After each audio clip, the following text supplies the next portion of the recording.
Série de mensagens Brasil, e hoje nós vamos conversar sobre o tema o cristão e a educação. Sem sombra de dúvidas, um tema super relevante para a gente conversar aqui à luz do Evangelho, para a gente conversar à luz da Palavra de Deus. E quando a gente fala de educação, pelo menos quando eu trago essa reflexão sobre educação para a igreja, eu estou pensando talvez no principal motivo de tantos problemas que nós temos no país. Porque se nós tivéssemos uma educação melhor, mais consistente, com certeza, outras áreas da sociedade estariam mais tranquilas.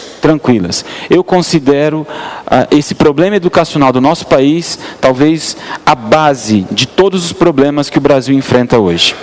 Para os irmãos terem uma ideia, 27% dos brasileiros são analfabetos funcionais. O que é isso? São aqueles que sabem ler e escrever, mas não sabem interpretar um texto.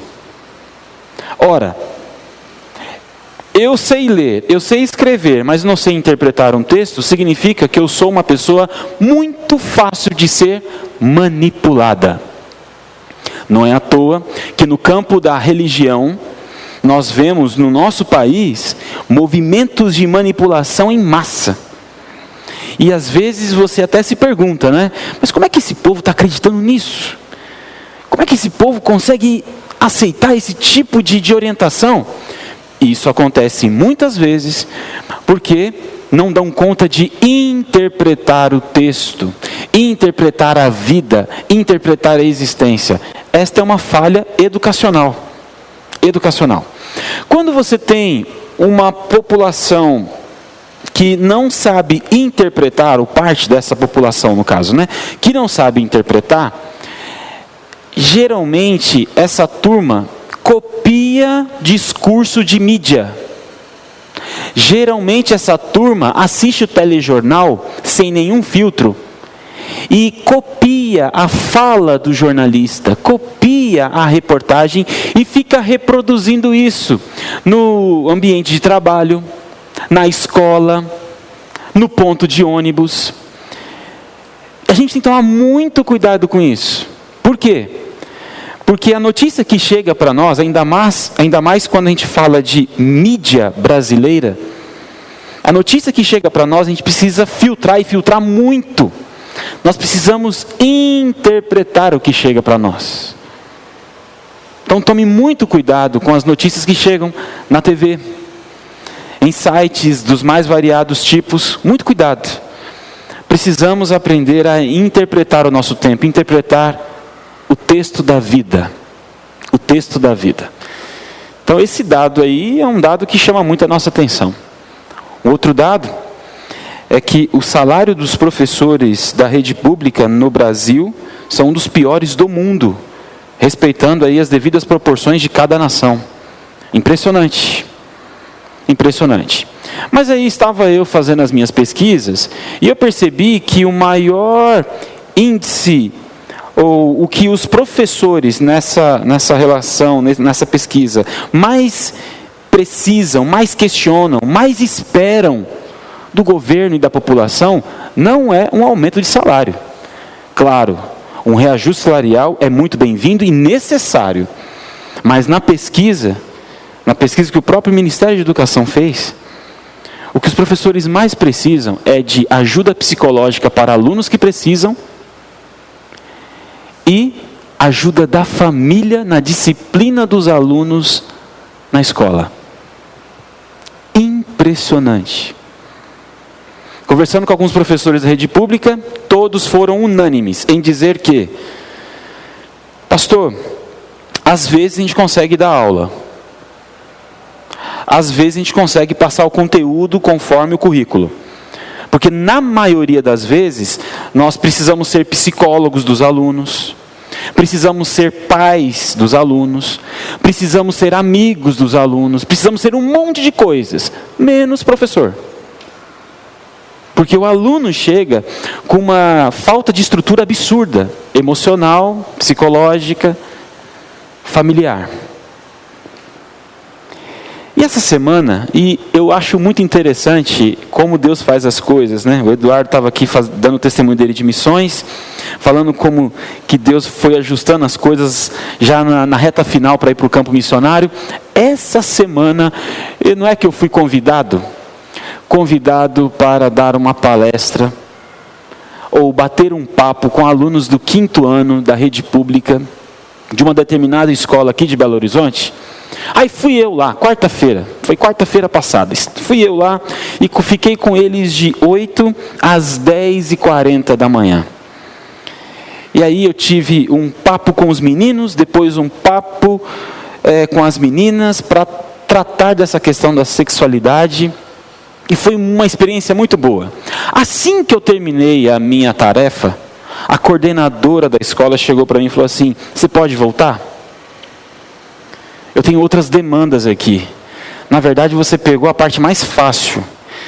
Eu estou com outras demandas aqui, com outras séries que precisam dessa conversa, precisa de uma orientação de alguém de fora, que tem a experiência que você tem. E, assim, foi o meu primeiro contato com a escola, irmãos. Eu só pisei lá, praticamente. Uma outra professora que ficou sabendo que eu estava lá de forma voluntária para ajudar os alunos do 5º ano, me pegou na escada. A gente estava voltando do recreio, me pegou na escada. Você é o Adrian? Então, você pode voltar e falar com os meus alunos? Porque a gente está enfrentando isso, isso e isso com eles. A necessidade é gritante. É gritante. E nós podemos fazer alguma coisa. Nós cristãos podemos fazer alguma coisa para melhorar a educação no Brasil. Não é algo que a gente tem que esperar apenas do Ministério de Educação ou dos nossos governantes. Precisamos exigir deles que eles façam o que eles precisam fazer. Mas nós temos uma parcela aí de responsabilidade enorme. Enorme. Irmãos, eu só doei 2h30 do meu tempo da semana. E a repercussão foi absurda. Absurda. O ano passado, pude visitar outras escolas públicas como voluntário, e aí num projeto diferente. Não era para falar com alunos, era para falar com os pais. Num projeto chamado Escola de Pais. E é interessante porque em algumas escolas tinha uma plateia gigantesca de pais. Pais atuantes, participativos. Pais que conheciam a diretora que conhecia os pais, que chamava os pais pelo nome. Eu não sei como é que a diretora conseguia, mas eu encontrei escolas assim. Mas eu também fui dar a mesma palestra em outras escolas, que tinha 4 pais, 5 pais, 7 pais. Aí eu entendo quando os professores questionam, olha, se nós tivéssemos o apoio da família, ia ajudar e muito a nossa atividade com os meninos, a nossa missão com os meninos. Falta apoio da família, falta envolvimento da família na educação.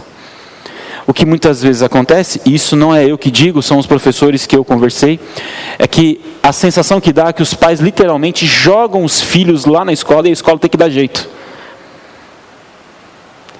Sendo que a responsabilidade primária da educação não é do Estado. Você sabia disso? A responsabilidade primária da educação é da família. O Estado é um apoio, é um suporte, um mega suporte, mas é suporte.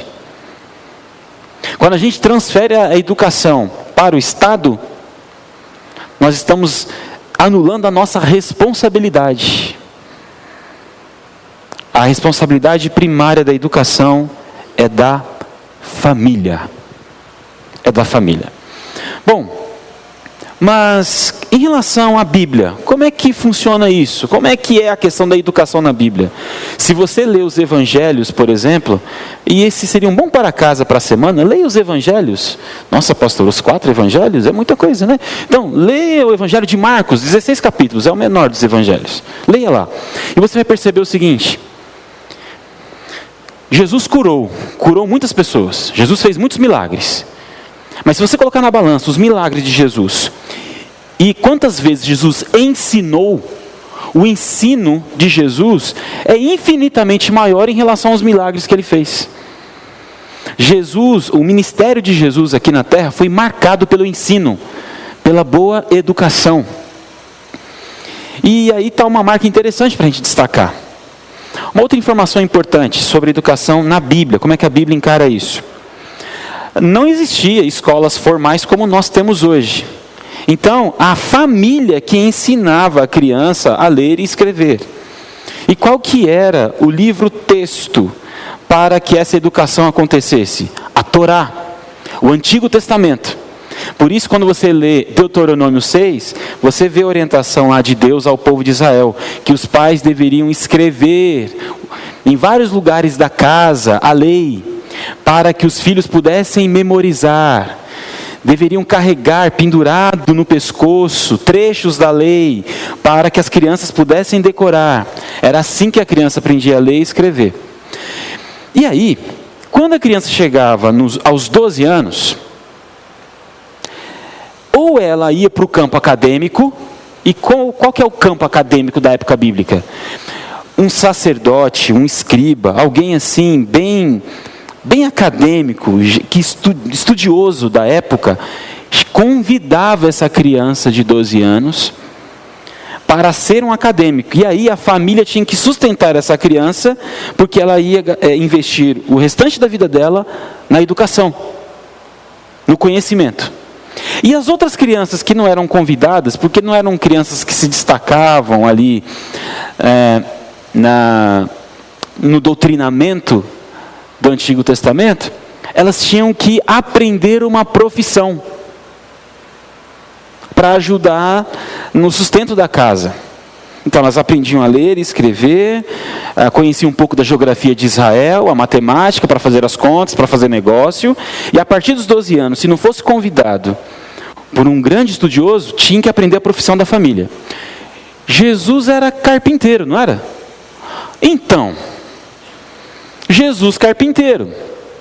Se Jesus era carpinteiro, significa que aos 12 anos, Jesus não foi convidado para fazer essa jornada acadêmica. Jesus teve que aprender a profissão da família. Por isso que quando Jesus começa a ensinar, lá com seus 30 anos, começa o seu ministério, as pessoas ficam maravilhadas com Jesus. Como é que ele sabe de tudo isso que ele fala, se ele não estudou? Se ele não estava nessa jornada acadêmica, como é que ele sabe de tudo isso? Então isso que chamava, era esse susto que as pessoas tinham, quando olhavam para Jesus, mas não, você não tem discípulo, você não tem mestre, você não foi doutrinado, você não tem uma vida acadêmica, como é que você sabe tanto, Jesus? E aí você sabe também que com 12 anos, Jesus lá, um pré-adolescente, está conversando com autoridades da lei, mestres da lei, e os mestres da lei, quando olharam para Jesus, ficaram surpresos com o conhecimento que Jesus tinha. É o único sublinhar que a Bíblia dá da adolescência de Jesus.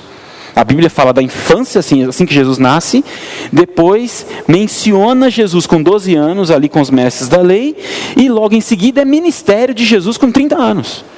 Então o único momento que a Bíblia sublinha a adolescência de Jesus é com 12 anos, e Jesus está discutindo a lei, trocando conhecimento e impressionando os mestres da lei.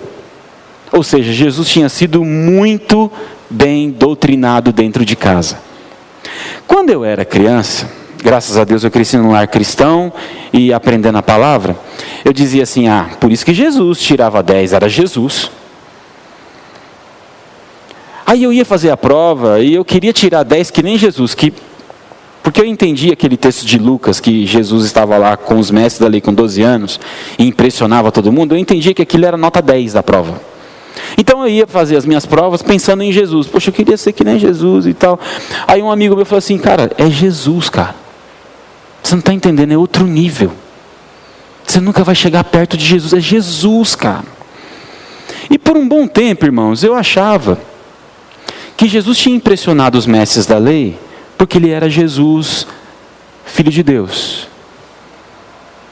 Só que aí eu li Filipenses 2, que me ensinou o seguinte, que Jesus não usurpou ser igual a Deus e viveu entre nós aqui como um homem comum.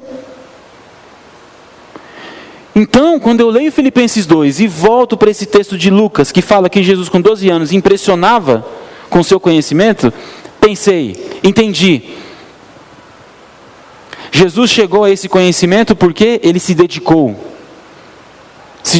ao estudo, levou a sério o que aprendia dentro de casa. E quando eu falo dentro de casa, é porque na época a escola das crianças até 12 anos passava muito pelos pais. Ele levou muito a sério. Está aí uma informação importante para a gente levar a sério o estudo desde criança, para que a gente consiga fazer diferença no futuro. E não só no futuro, no presente também, né? Mas quando eu falo futuro, é no sentido de construção de uma nação. Mas vamos lá. Queria compartilhar com os irmãos um outro detalhe aqui da nossa nação brasileira. Surgimento de faculdades. Hoje nós temos faculdade em qualquer esquina da cidade. Tem faculdade para todos, para tudo quanto é tipo de curso e dos mais variados preços. Que num certo momento você poderia dizer assim, puxa, agora está todo mundo tendo oportunidade para estudar. Sim, mas aí numa pesquisa feita também a gente encontra o seguinte, aumentou o número de universitários no Brasil. Mas diminuiu a qualidade dos profissionais. Por que isso está acontecendo? Porque a qualidade do ensino está cada vez pior. Então, hoje, pensando na educação brasileira, nós temos problema no segmento infantil, nós temos problema no Fundamental 1, Fundamental 2, nós temos problema no ensino médio e nós temos problema na universidade, na faculdade. Então, não é porque o número de universitários aumentou que o nível educacional melhorou. A gente tem que saber fazer essa interpretação do nosso tempo. Tem que saber fazer a leitura. Então vamos tomar muito cuidado com isso. Por que nós da Nova Vida, e não só nós aqui, existem outras igrejas batistas que eu conheço, estou falando da igreja batista porque é a nossa denominação, tá bom? Eu sei que existem outras denominações que levam a sério isso também. Mas por que nós aqui priorizamos o estudo da palavra? É porque quanto mais a gente conhece a palavra, menos nós somos manipulados pela religiosidade. Eu não subo nesse altar para pregar todos os domingos e nas quartas-feiras para manipular pessoas. Eu subo aqui para compartilhar aquilo que Deus ministrou no meu coração e ensinar a igreja a pensar. A pensar. Porque a igreja dos sonhos do pastor Adrian é uma igreja que pensa. Uma igreja que questiona. Como os bereanos fizeram com o apóstolo Paulo em Atos 17, leia em casa depois. Paulo estava pregando, apóstolo Paulo, hein gente? Apóstolo Paulo pregando e os bereanos, só um minutinho Paulo, deixa eu conferir aqui. Questionavam, conferiam. Porque eu acredito que o conhecimento liberta. Eu acredito que quando nós levamos a sério a educação, nós conseguimos mudar a nossa realidade. Por isso que nós priorizamos o estudo da palavra.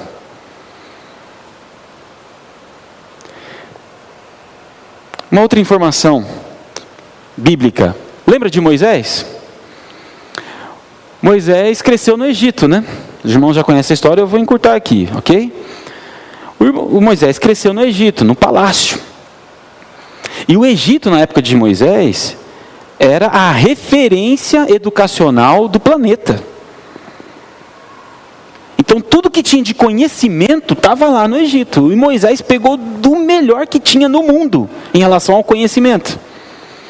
Para os irmãos terem uma ideia, isso é tão forte, que em Atos 7:22, você pode depois conferir aí na sua Bíblia, está escrito assim, olha, Moisés foi instruído em toda a ciência dos egípcios. Por que Atos dos Apóstolos vai mencionar Moisés, que está lá no início do Antigo Testamento? E vai mencionar exatamente esse trecho, que ele foi educado em toda a ciência dos egípcios. É porque isso chamou muita atenção na história de Israel. Quem é que escreve a maior parte da Torá, a maior parte da Bíblia dos judeus? Moisés. Por quê? Porque ele tinha conhecimento para isso. Moisés escreveu canções. Moisés era poeta, sabia disso? Moisés no Egito aprendeu aritmética, geografia, poesia, música e astronomia. O que tinha de top no conhecimento da época, Moisés acessou. Deus é estratégico, né, irmãos? Deus é estratégico. Vou libertar meu povo. Vou levar meu povo para Canaã. Eu não vou chamar um líder que não tenha prazer pela educação, não tenha o prazer de conhecer e de acessar o conhecimento do mundo. Eu vou chamar um líder que se comprometa com a educação, porque eu quero ensinar o meu povo, e para ensinar meu povo eu preciso de um líder que tenha esse esmero, esse cuidado de educar. Aí Deus levanta o Moisés. Impressionante. Agora você deve lembrar também sobre as escolas da época de Jesus. Escolas teológicas, que só acessavam quem tinha mais de 12 anos e era convidado por um mestre da lei. Hillel e Shammai. Se você não está lembrado, você talvez vai lembrar do momento que Jesus foi questionado sobre o divórcio. Ei Jesus, o que o senhor pensa sobre o divórcio? E o argumento usado pelos mestres da lei para questionar Jesus era um argumento que debatia entre as escolas de Hillel e Shammai. Hillel considerado liberal, Shammai conservador, um pouco mais rígido. A resposta que Jesus dá é uma resposta típica da escola de Shammai. Parece que Jesus era mais conservador em algumas questões. É bom você saber disso para você interpretar melhor o texto depois em casa. Muito interessante. Mas tem o Gamaliel. Vocês lembram do Gamaliel? Então, o Gamaliel foi o mestre do apóstolo Paulo. O Gamaliel é, com certeza, segundo as pesquisas que a gente faz na história do cristianismo, um dos maiores pensadores do primeiro século. Da era cristã, ou seja, depois de Cristo, né? Do primeiro século. E ele tinha um respeito gigantesco na sociedade. Um respeito tão grande, que em dado momento ali em Atos dos Apóstolos, o Sinédrio estava reunido, querendo matar alguns discípulos de Jesus. E o Gamaliel chega, dá uma palavrinha de 30 segundos e todo mundo recua. Porque ele tinha autoridade. O Gamaliel. Apóstolo Paulo. Olha, o apóstolo Paulo que falava várias línguas. O apóstolo Paulo que foi muito bem doutrinado por Gamaliel. Deus chama quem? O apóstolo Paulo para escrever a maior parte do Novo Testamento. Preste atenção nisso. A quem muito é dado, muito lhe é cobrado. A palavra diz assim. Deus convoca o apóstolo Paulo. Para quê?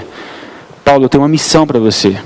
Uma missão que vai ecoar por séculos e séculos. Porque lá em 2018 vai ter um povo reunido lá na rua Padre Faustino 245, estudando a minha palavra. E essa palavra vai ser escrita por você na maioria. Ok, Paulo? Ok, Senhor? Olha só, que extraordinário. Porque levou a sério o estudo. Levou a sério o estudo. Muito bem. Eu quero deixar com os irmãos agora, porque talvez alguns estejam pensando, até agora eu não abri a Bíblia, pastor. Puxa, mas eu estou citando a Bíblia o tempo todo aqui, não é possível. Não é possível que você não entendeu que é uma mensagem muito bíblica que eu estou trazendo aqui para vocês. Mas se você precisa abrir esse texto, eu vou te dar algumas tarefas agora. Como a gente está falando de educação, é como se fosse uma grande sala de aula, ok? Muito bem, queridos alunos, abra aí o seu caderno, na página de Romanos 15:4. Romanos 15:4. Eu quero deixar para os irmãos, para os meus queridos alunos de Nova Vida, algumas aplicações sobre a educação que nós podemos colocar em prática na nossa vida. A primeira, que está baseada aí em Romanos 15:4, estude sempre. Quando a gente fala de educação, muitas pessoas pensam assim, nos filhos, né? Nas crianças, nos adolescentes. Não. Você tem 80 anos, 85 anos, 90, 115 anos, continue estudando. Olha só o que diz o texto de Romanos 15:4. Pois tudo que foi escrito no passado, foi escrito para nos ensinar, de forma que, por meio da perseverança e do bom ânimo procedentes das Escrituras, mantenhamos a nossa esperança. O que o apóstolo Paulo está dizendo aqui para nós? Que para manter a nossa esperança firme, a gente precisa continuar estudando. Alguém me disse assim, pastor, não tem formatura na escola bíblica, não? Aí eu disse para essa pessoa, não. Peraí, pastor, eu estou na igreja, essa pessoa tinha mais de 20 anos na igreja. Há 20 anos que eu estou participando da escola bíblica, não tem formatura, não? Não. Não tem. E a prova maior que a gente não pode formar na Bíblia é o irmão. Como assim, pastor? Você tem 20 anos, né? 20 anos. 20 anos de igreja. Se você tem 20 anos de igreja e você está fazendo esse questionamento, significa que você já conhece muito. Conheço muita coisa. Então vamos conversar um pouquinho. E ele não conseguiu responder algumas perguntas que eu fiz. Aí ele disse assim, mas o senhor fez teologia e tal, mas eu não fiz nenhuma pergunta de grego e hebraico para você. Eu fiz perguntas bíblicas, de quem lê a Bíblia. Um professor de matemática, de cursinho, uma vez me disse assim, Adrian, a nossa mente foi feita para esquecer. Por isso que a gente tem que estudar, trazer à memória sempre aquilo que a gente aprendeu, para a gente não esquecer. Por isso que na escola bíblica não tem formatura. Eu acredito que a formatura da escola bíblica é a vida. Você chega na segunda-feira e na terça-feira e descobre se você está formado naquele princípio bíblico ou não. Essa é a formatura da escola bíblica, a vida. Então, estude sempre, para que nós tenhamos uma educação mais sadia no nosso tempo. Quando a gente leva a sério a educação, nós podemos sonhar com mudanças significativas na nossa sociedade. Segundo conselho pastoral, queridos alunos, Provérbios 4:7. Abra o seu caderno lá, Provérbios 4:7. Não basta estudar, você precisa investir no estudo. Quando eu falo em investir, é colocar a mão no bolso e pagar bons estudos. Invista. Provérbios 4:7 diz assim: procure obter sabedoria. Use tudo que você possui para adquirir entendimento. Você entendeu esse texto? Olha só, vou repetir. Procure obter sabedoria. Use tudo o que você possui para adquirir entendimento. O maior investimento que você pode fazer é no seu conhecimento. Sabia disso? Pode vir a crise que for, nada é capaz de tirar esse conhecimento que você adquiriu. Invista no seu conhecimento, numa boa formação acadêmica. Invista. Pastor, eu não estou indo pelo caminho de faculdade. Como é que eu aplico isso na minha vida? Invista em cursos profissionais, bons cursos. Bons cursos. Cuidado com qualquer curso que é oferecido para você a preço de banana. Cuidado. Irmãos, tudo custa dinheiro. Então quando alguém chega e fala que é de graça, não é. Está faltando interpretação, queridos alunos. Aquele que sabe interpretar a vida sabe que quando alguém oferece alguma coisa de graça, não é. Porque o único que oferece de graça é Jesus Cristo. Não é por mérito nosso, é a graça de Cristo que nos liberta do pecado. Fora Cristo, no mundo, tudo custa dinheiro. Então, invista. invista. Pastor, mas eu não posso fazer universidade federal? Vai lá, faz universidade federal e vê se você não vai ter que investir muito para aprender. Tudo custa dinheiro.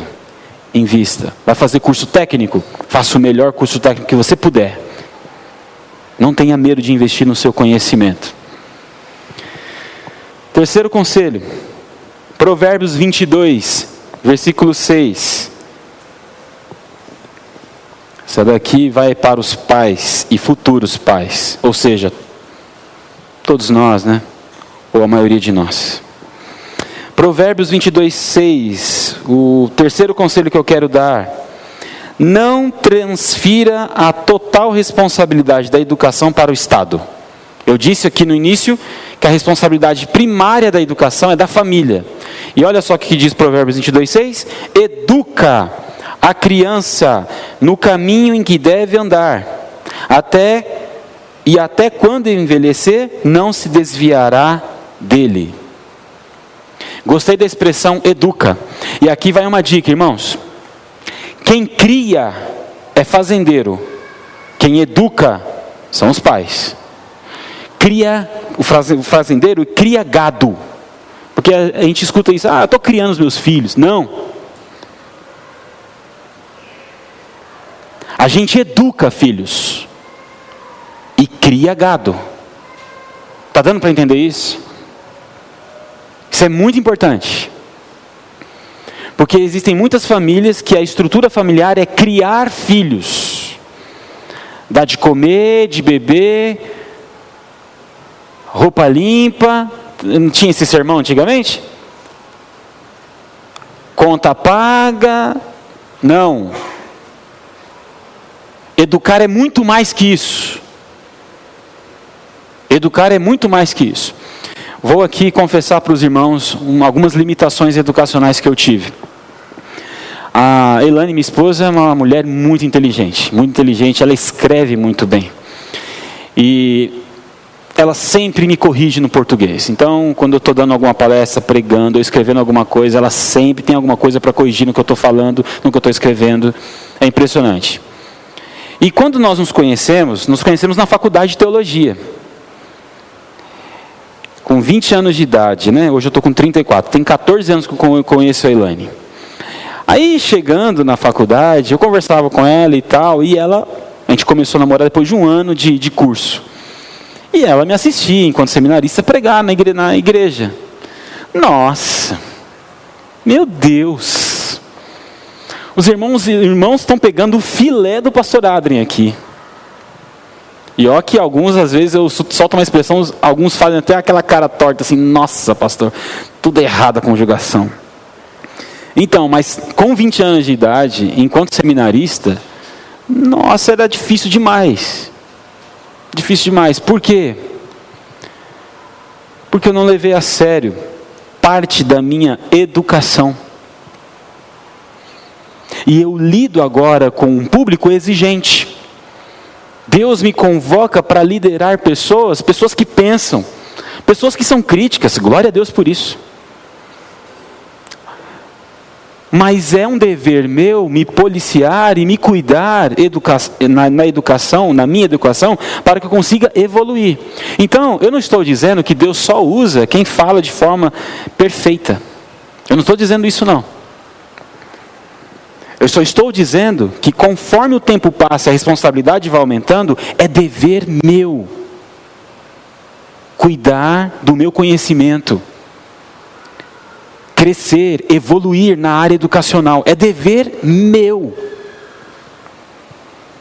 Agora, se eu quero uma vida mediana e automaticamente uma igreja mediana, aí eu não preciso estudar mais. Pronto. É só repetir o discurso, é só dar um somebody love ali, algum texto bíblico, e pronto.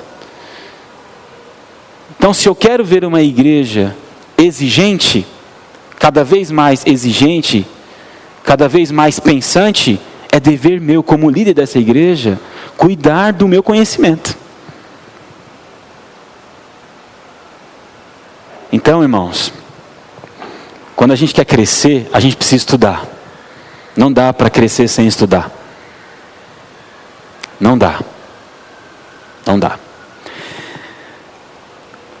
Um último conselho. E esse conselho, eu não tenho um texto bíblico específico, porque é um conselho do que eu tenho visto na educação pública do país e dessas experiências de voluntariado que eu vivenciei ano passado e esse ano. Eu quero deixar aqui alguns conselhos para os irmãos. Pais presentes na educação. Quem estiver anotando, seria bom colocar isso no caderninho. Dialogar com os diretores da escola, funcionários e professores da escola. Para quê?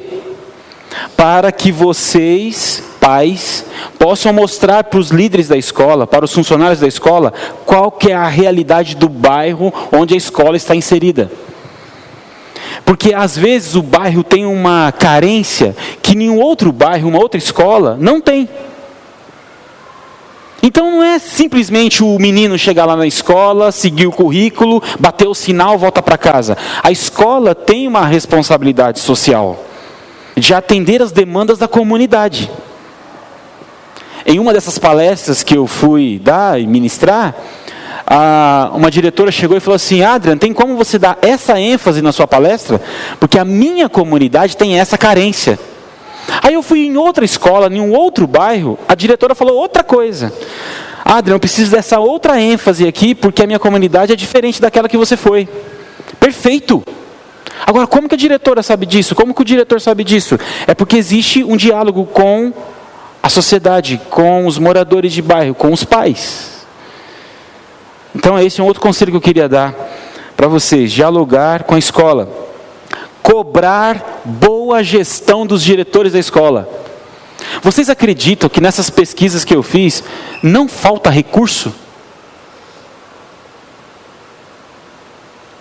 Em escolas muito específicas, de estados muito específicos, pode ser que o recurso nem chegue lá.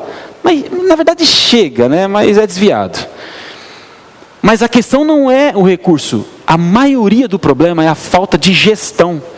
E aqui, pensem comigo. O diretor de escola formado em pedagogia, pós-graduado em pedagogia, pensa aí na área pedagógica. Ele chega como diretor da escola e agora tem que ser um administrador. Vocês acham que todo pedagogo é um bom administrador?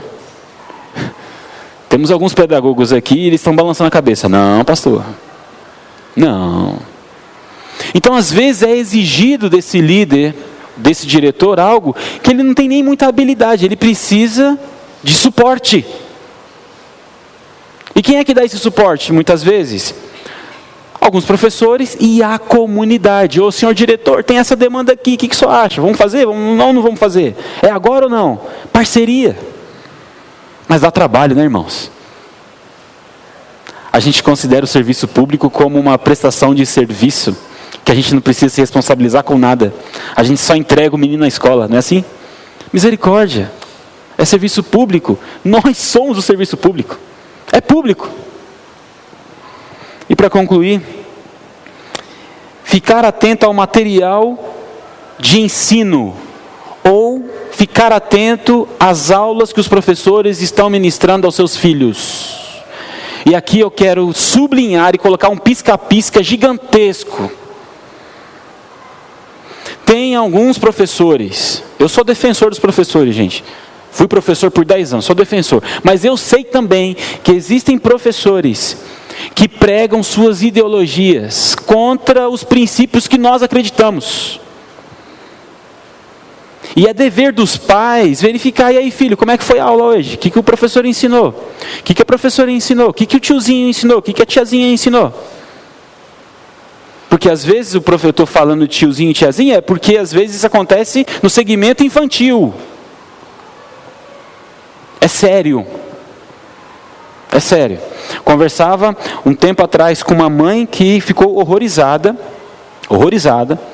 com um professor que estava dando aula de ensino religioso, e ele defendeu com unhas e dentes que de todas as religiões, a dele era a correta. Aí essa mãe foi na escola questionar, porque o filho dela estava dando esse feedback para ela. Aí alguns professores, para apoiar o colega, disse assim: não, é porque a senhora é cristã. Não, eu não vim aqui para vocês ensinarem Bíblia para o meu filho. Para isso existe igreja. Olha só. Eu só vim aqui questionar por que esse professor, esse educador, está dizendo que essa determinada religião é a correta. E não está apresentando todas as religiões para que o meu filho faça suas próprias reflexões. Detalhe. Mas porque era uma mãe presente, um pai presente, identificaram esse problema com muita antecedência. Conversaram com outros pais, próxima reunião de pais, fechou, acabou a conta. Acabou o problema, resolvido. Porque teve uma conversa, comunidade e escola. Escola, comunidade. Então, o último conselho que eu quero dar para os irmãos sobre a educação: verifique o conteúdo dos professores, ou o conteúdo que está sendo ensinado para os seus filhos. Verifique. Verifique. Para que nenhuma ideologia que fere os nossos princípios e valores, que fere a nossa Constituição brasileira, seja ensinado dentro da sala de aula. Que Deus nos ajude, irmãos. Que Deus tenha misericórdia de nós. E que nós possamos valorizar com intensidade uma boa educação. Boa educação. Vamos falar com Deus. Pai, em nome de Jesus, muito obrigado, Senhor, pela oportunidade que o Senhor nos deu de aprender mais sobre esse assunto, que na Tua palavra é tão destacado. Educação. Pai, obrigado. Obrigado porque nós percebemos na Tua palavra o valor que o Senhor dá para a educação. Uma boa formação. O valor que o Senhor dá para a educação, para que nós não sejamos manipulados por qualquer líder ou qualquer ideologia. Obrigado, Pai Santo. Obrigado. E agora pedimos, Espírito Santo de Deus, nos ajude a fazermos a diferença no mundo em que estamos. Nos ajude, Pai, a interpretar a nossa vida, a interpretar o nosso tempo. Não queremos apenas saber ler e escrever, nós queremos interpretar textos da vida. Que a nova vida, Pai Santo, que esta igreja seja uma igreja referência nisso. Que tenha zelo e cuidado com a Tua palavra, mas zelo e cuidado com a educação brasileira. Nos ajude, Pai Santo, nos dê discernimento espiritual para interpretarmos as notícias que chegam até nós. Nós não queremos ser manipulados por nenhuma estratégia da nossa mídia brasileira, mas nós queremos sim exercer a nossa cidadania com a mente tranquila, com o coração aberto e temendo ao Senhor. Nos leve em paz para os nossos lares, Pai Santo. Proteja as nossas crianças de falsos ensinos. Proteja os nossos filhos dos falsos educadores. Nos ajude, Pai, em nome de Jesus. Amém. Graças a Deus. Amém.